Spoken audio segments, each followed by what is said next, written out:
Hey everyone, and welcome. Today we're diving deep into what I'm calling the green medicine cabinet. This is all about where ancient, time-tested wisdom finally gets backed up by some serious modern proof. So let's just jump right in with a pretty provocative question. What if the most powerful, most advanced medical lab on the entire planet wasn't in some sterile, high-tech building, but was actually sitting right there in your kitchen? Or maybe even growing in your backyard? That's exactly what we're going to do. We're going to look at just seven super common plants. And the goal here is to take all that old school wisdom and turn it into something you can actually use. Because now it's got the clinical proof to back it all up. All right, so let's get into it. Our first stop is what we're calling the kitchen pharmacy. It's all about unlocking the power that's literally hiding in plain sight, right there in your pantry and your yard. And look, this isn't just some abstract idea. It connects to real, tangible results. You know those places where people live the longest? The so-called longevity hotspots like Okinawa or Sardinia? Well, the folks there are using these plants every single day. And science? Science is just now starting to figure out the why behind it all. Okay, let's build on that foundation. We're moving on to something I think you'll find fascinating, your cognitive shield. We're talking about protecting your brain with herbs you probably definitely have in your kitchen right now. And get this, one of them acts in a way that's strikingly similar to modern Alzheimer's drugs. So, which one is it? Well, here they are, sage and rosemary. And just look at their names for a second. The name sage comes from the Latin word salvia, which means to save or to heal. I mean, come on. And rosemary? For centuries, people have called it the remembrance herb. The clues have been right there in the open this whole time. Okay, so how does sage actually do this? Well, it acts as something called an acetylcholine esterase inhibitor. Yeah, I know, that's a total mouthful. But what's so incredible is that it's the exact same pathway, the same mechanism that modern drugs target to help protect memory in Alzheimer's patients. Sage just does it naturally. I love this part. It's where folklore and hard science just slam into each other. You know, Shakespeare famously wrote that rosemary is for remembrance. And, well, guess what? It turns out he was 100% right. But just how right was he? Check this out. One study found that just the aroma, just smelling diffused rosemary oil, could boost memory test scores by an unbelievable 75%. We're not even talking about eating it, just from the smell. That's wild. So what's going on here? What's rosemary's secret weapon? It all comes down to a compound called carnosic acid. And this stuff is special. It's rare because it can do something most compounds can't. It can cross the blood-brain barrier.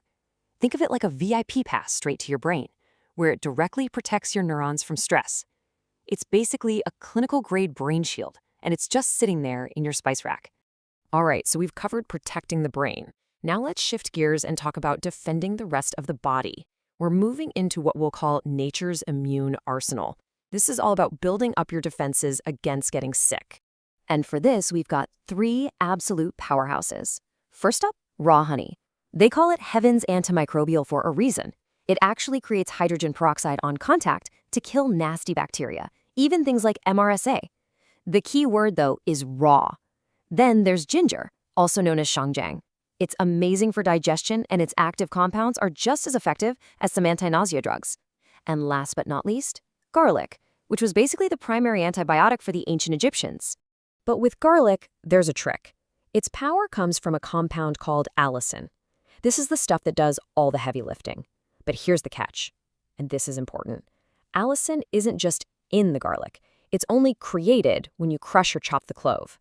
That action triggers an enzyme reaction. You have to unlock it. So yeah, how you prepare it means everything. If you really want to use garlic as medicine, you've got to do it right. It's super simple. First, you crush or chop it to get that reaction started. Second, and don't skip this, you let it sit for about 10 minutes. That gives the allicin time to fully form.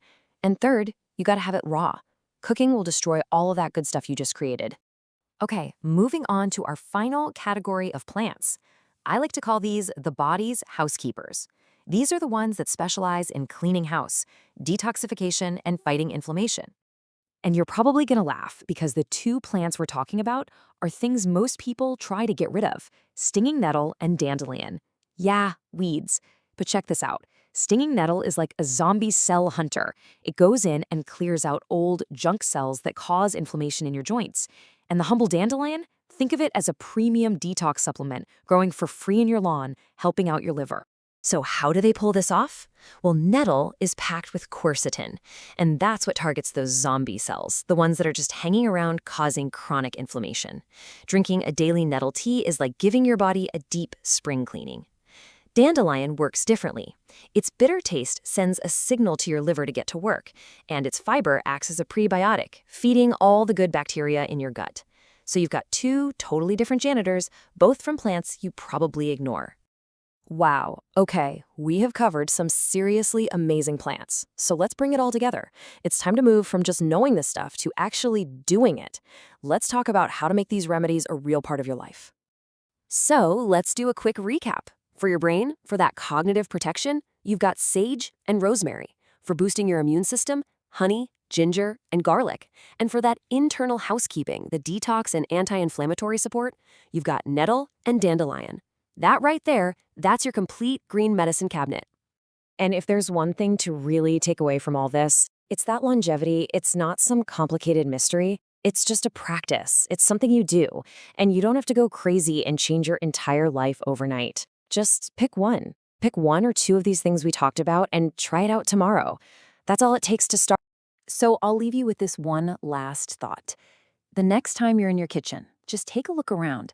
Look in your spice rack, look in your pantry, and just ask yourself, which one of these remedies is already here right now, just waiting for me to use it?